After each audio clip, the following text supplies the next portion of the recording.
সিঙ্গারা এমন একটা খাবার যেটা খেতে শীত গ্রীষ্ম বর্ষা কোনো কিছুই লাগে না। সন্ধ্যের চায়ের আড্ডাতে বলুন কিংবা সকালের জলখাবারে মুড়ির সাথে বলুন, সিঙ্গারা আমাদের সব কিছুর সাথেই চলে। যাই হোক, সেটা যদি আবার বাড়িতে বানানো এই রকম বর্ষার সময় ঠান্ডা ঠান্ডা ওয়েদারে হয়, তাহলে তো তার কোনো কথাই হয় না। মিষ্টির দোকানের মতো হুবহু সিঙ্গারা বাড়িতেই বানানোর জন্য পুরো রেসিপিটি ফলো করবেন। আশা করছি আপনারা অনেক উপকৃত হবেন।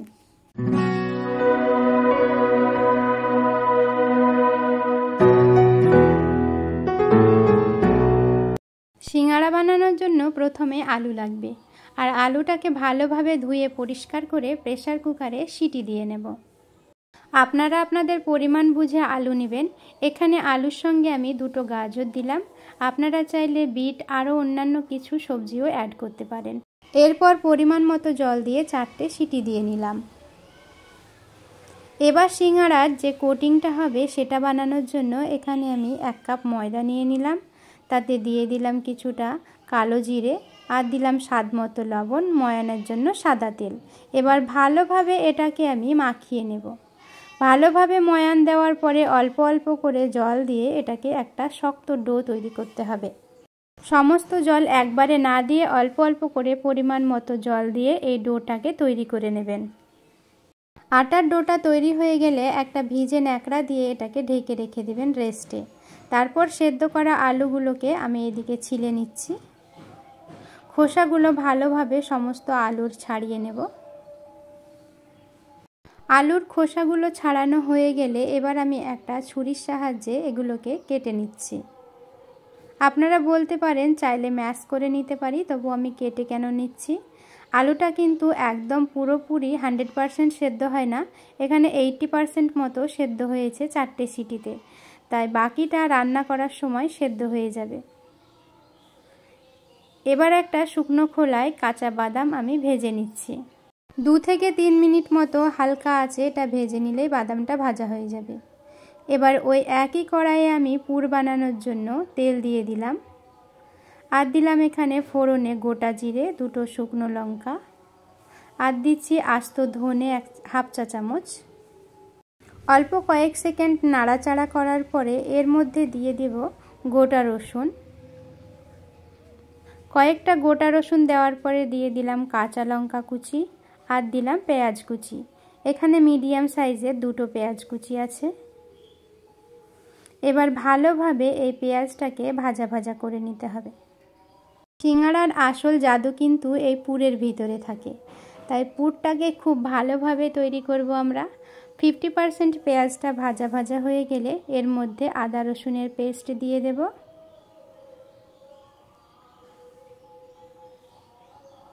এক চা চামচ আদা রসুন বাটা দিয়ে আবারও ভালোভাবে এটাকে নাড়িয়ে নেব। ভাজতে থাকবো আদা রসুনের কাঁচা গন্ধ যাওয়া পর্যন্ত।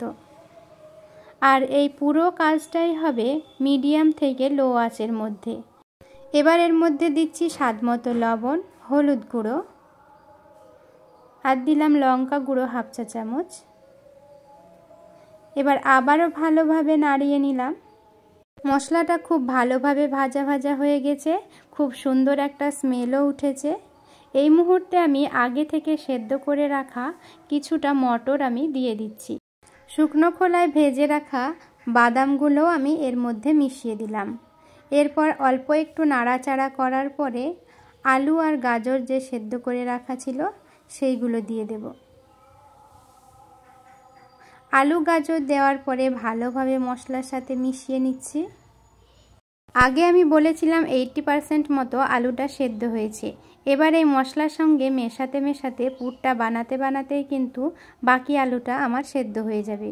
এবার এর মধ্যে আমি দিয়ে দিচ্ছি ধনেপাতা কুচি, অল্প স্বাদের জন্য অল্প একটু চিনি দিয়েছি, গরম মশলার গুঁড়ো আর জিরে ধনের গুঁড়ো, কাসুরি মেথি। সমস্ত মশলা দিয়ে আবারও আমি ভালোভাবে মিশিয়ে নিলাম। সমস্ত মশলা ভালোভাবে আলুর সঙ্গে মিশে গেলে এই আলুগুলোকে ম্যাশ করে নেব।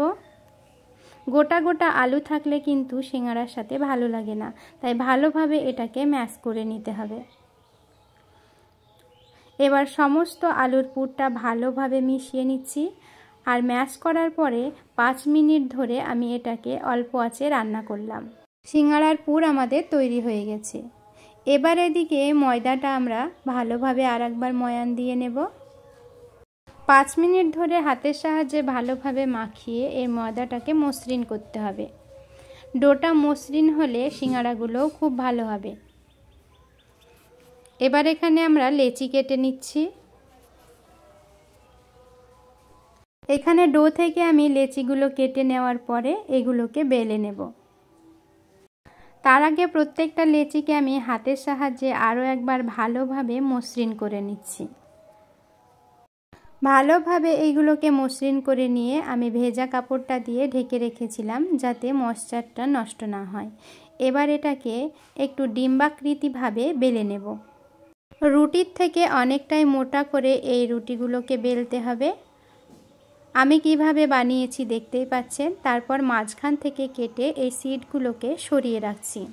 প্রত্যেকটা একইভাবে বেলে আমি মাঝখান থেকে কেটে নেব। খুব বেশি পাতলা করলে পুর ভরার পরে সিঙ্গাড়াগুলো ফেটে যাবে, তাই বেশ মোটা মোটা করেই এই রুটিগুলোকে বেলে নিতে হবে। ভিডিও লক্ষ্য করলে বুঝতে পারবেন ঠিক কতটা মোটা আমি রেখেছি।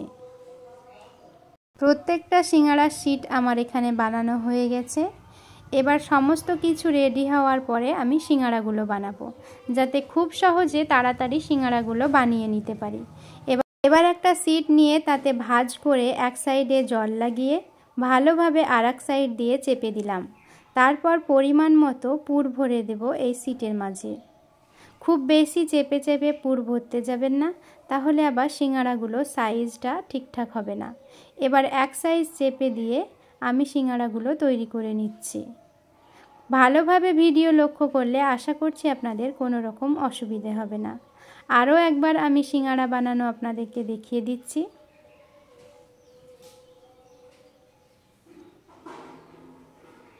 ভিডিও ফলো করে একইভাবে আপনারা সিঙ্গাড়াগুলো বানিয়ে নেবেন। একদম হুবহু দোকানের মতো হবে। আশা করছি কোনো রকম অসুবিধে হবে না। প্রত্যেকটা সিঙ্গাড়া আমার বানানো এখানে হয়ে গেছে। এবার এখানে ভাজার জন্য কড়াই চাপিয়ে দিয়েছি আর দিয়ে দিচ্ছি সাদা তেল পরিমাণ মতো। তেলটা কিন্তু খুব বেশি গরম করা যাবে না।